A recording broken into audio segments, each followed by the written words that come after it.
ಹಳೆಯ ಚಿನ್ನದ ಒಡವೆನ ಅಧಿಕ ಬೆಲೆಗೆ ಮಾರಬೇಕೆ? ಅಂದ್ರೆ ಆಟಿಕಾಗೆ ಕಾಲ್ ಮಾಡಿ 8880 ಅಟ್ಟಿಕಾ ಗೋಲ್ಡ್ ಕಂಪನಿ. ನಿರಂತರ ಮಳೆಯಿಂದ ಸುಪ್ರಸಿದ್ಧ ದೂದ್ಸಾಗರದಲ್ಲಿ ಜಲವೈಭವ ಸೃಷ್ಟಿಯಾಗಿದೆ. ಪಶ್ಚಿಮ ಘಟ್ಟಗಳ ಪ್ರದೇಶದಲ್ಲಿ ಧಾರಾಕಾರವಾಗಿ ಮಳೆಯಿಂದ ಕಣ್ಮನ ಸೆಳೀತಾ ಇದೆ ದೂದ್ಸಾಗರ್ ಜಲಪಾತ. 310 ಮೀಟರ್ ಮೇಲಿಂದ ಧುಮುಕುವ ಹಾಲಿನ ನೊರೆಯಂತೆ ನೀರು ಕಾಣಿಸ್ತಾ ಇದೆ.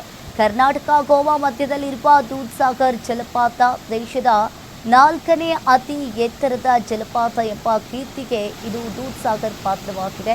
ಇನ್ನು ಗೋವಾದ ಭಗವಾನ್ ಮಹಾವೀರ್ ಅಭಯಾರಣ್ಯದ ಮಧ್ಯದಲ್ಲಿ ಬೃಹತ್ ಜಲಪಾತ ಸೃಷ್ಟಿಯಾಗಿದೆ. ಪ್ರವಾಸಿಗರ ಹುಚ್ಚಾಟದ ಕಾರಣಕ್ಕೆ 3 ವರ್ಷಗಳಿಂದ ದೂದ್ಸಾಗರ್ ಜಲಪಾತಕ್ಕೆ ನಿರ್ಬಂಧವನ್ನ ಹೇರಲಾಗಿತ್ತು. ದೂದ್ಸಾಗರ್ ಜಲಪಾತ ವೀಕ್ಷಣೆಗೆ ನಿರ್ಬಂಧ ಹೇರಿರುವ ಗೋವಾ ಸರ್ಕಾರ ಇನ್ನು ಜಲಪಾತದ ಜೊತೆಗೆ ದಟ್ಟಾರಣ್ಯ, ಮೋಡಗಳ ಚೆಲ್ಲಾಟ ಹಾಗೆ ಮಂಜಿನ ವೈಭವ ಕಾಣಿಸ್ತಾ ಇದೆ. ಭಾಗದಲ್ಲಿ ಸುರಿಯುತ್ತಿರುವಂಥ ಧಾರಾಕಾರ ಮಳೆಯಿಂದ ಯಾವ ರೀತಿಯಿಂದ, ಯಾಕಂದರೆ ಕಳೆದ 2 ವರ್ಷಗಳಿಂದ ಏನು ಇಲ್ಲಿ ಪ್ರವಾಸಿಗರಿಗೆ ನಿಷೇಧವನ್ನು ಹೇರಲಾಗಿದೆ. ಹೀಗಾಗಿ ನಾವು ಕೂಡ ರೈಲ್ವೆ ಇಲಾಖೆ ಅನುಮತಿ ಪಡೆದುಕೊಂಡು ಈ ಭಾಗಕ್ಕೆ ಬಂದಿರತಕ್ಕಂಥದ್ದು. ಹೀಗಾಗಿ ಯಾಕಂದರೆ ಕಳೆದ 2 ವರ್ಷಗಳ ಹಿಂದೆ ಸಾಕಷ್ಟು ಏನು ಪ್ರವಾಸಿಗರು ಅಂದರೆ ಗೋವಾ, ಮಹಾರಾಷ್ಟ್ರ ಮತ್ತು ಕರ್ನಾಟಕದ ಮೂಲೆಗಳಿಂದ ಬರ್ತಾಯಿದ್ರು.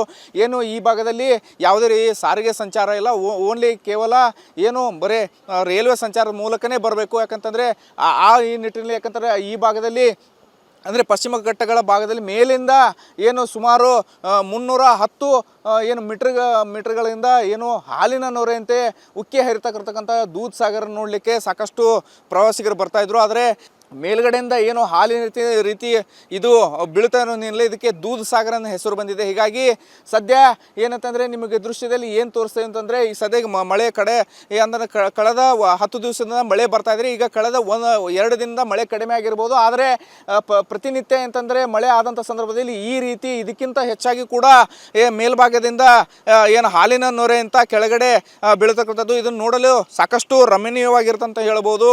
ಹೀಗಾಗಿ ಪ್ರವಾಸಿಗರು ಸಾಕಷ್ಟು ದಂಡೋಪದಂಡವಾಗಿ ಬರ್ತಾಯಿದ್ರು. ಆದರೆ ಈಗ ರೈಲ್ವೆ ಇಲಾಖೆ ಸಂಪೂರ್ಣವಾಗಿ ಪ್ರವಾಸಿಗರನ್ನು ನಿಷೇಧ ಮಾಡಿದೆ.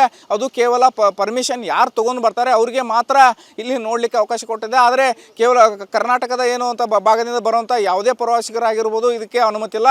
ಕೇವಲ ಗೋವಾದಿಂದ ಕೆಳಗಡೆ ಭಾಗದಲ್ಲಿ ಏನು ವಾಹನಗಳನ್ನು ತೆಗೆದುಕೊಂಡು ಬಂದು ನೋಡಲಿಕ್ಕೆ ಅವಕಾಶ ಇದೆ. ಆದರೆ ಮೇಲ್ಭಾಗದಲ್ಲಿ ಯಾವುದೇ ರೀತಿ ಅವಕಾಶ ಇಲ್ಲ. ಹೀಗಾಗಿ ಇಲ್ಲಿ ಸಾರಿಗೆ ಸಂಚಾರ ಯಾವುದೇ ರೀತಿ ಇಲ್ಲ, ಕೇವಲ ರೈಲ್ವೆ ಸಂಚಾರ ಮಾತ್ರ ಇರತಕ್ಕಂಥದ್ದು. ಹಾಗಾಗಿ ಸಂಪೂರ್ಣವಾಗಿ ರೈಲ್ವೆ ಇಲಾಖೆ ಪ್ರವಾಸಿಗರನ್ನ ನಿರ್ಬಂಧ ಮಾಡಿರ್ತಕ್ಕಂಥದ್ದು. ಹಾಗಾಗಿ ನಾವು ಪರ್ಮಿಷನ್ ತೊಗೊಂಡ್ಕೊಂಡು ಬಂದು ನಿಮಗೆ ಇಲ್ಲಿ ಸಂಪೂರ್ಣವಾದ ಯಾವ ರೀತಿ ಜಲಪಾತ ಉಕ್ಕಿ ಹರಿತನ ನಿಟ್ಟಿನಲ್ಲಿ ನಿಮಗೆ ತೋರಿಸ್ತಿದ್ದೀವಿ. ಹೀಗಾಗಿ ಸದ್ಯ ಈಗ ಏನಂತಂದರೆ ಮಳೆಯ ಪ್ರಮಾಣ ಕಡಿಮೆ ಆದರೂ ಕೂಡ ಏನು 2 ದಿನದಲ್ಲಿ ಮತ್ತೆ ಮಳೆ ಆಗುವಂಥ ಸಾಧ್ಯತೆ. ಹಾಗಾಗಿ ಪಶ್ಚಿಮ ಘಟ್ಟ ಭಾಗದಲ್ಲಿ ಸಾಕಷ್ಟು ಏನು ಹಸಿರು ತಂಪಾಗಿರತಕ್ಕಂಥದ್ದು. ಹಾಗಾಗಿ ಆ ಮಧ್ಯದಲ್ಲಿ ಇದು ದೂದ್ಸಾಗರ ಏನಂತಂದರೆ ಹರಿದು ಬರ್ತಕ್ಕಂಥದ್ದು. ಕ್ಯಾಮ್ರಾ ಪರ್ಸನ್ ವಿಶ್ವನಾಥ್ ಪಾಟೀಲ್ ಜೊತೆ ರಾಜೇಶ್ ಉಗಾರ್, ಗ್ಯಾರಂಟಿ ನ್ಯೂಸ್, ಬೆಳಗಾವಿ.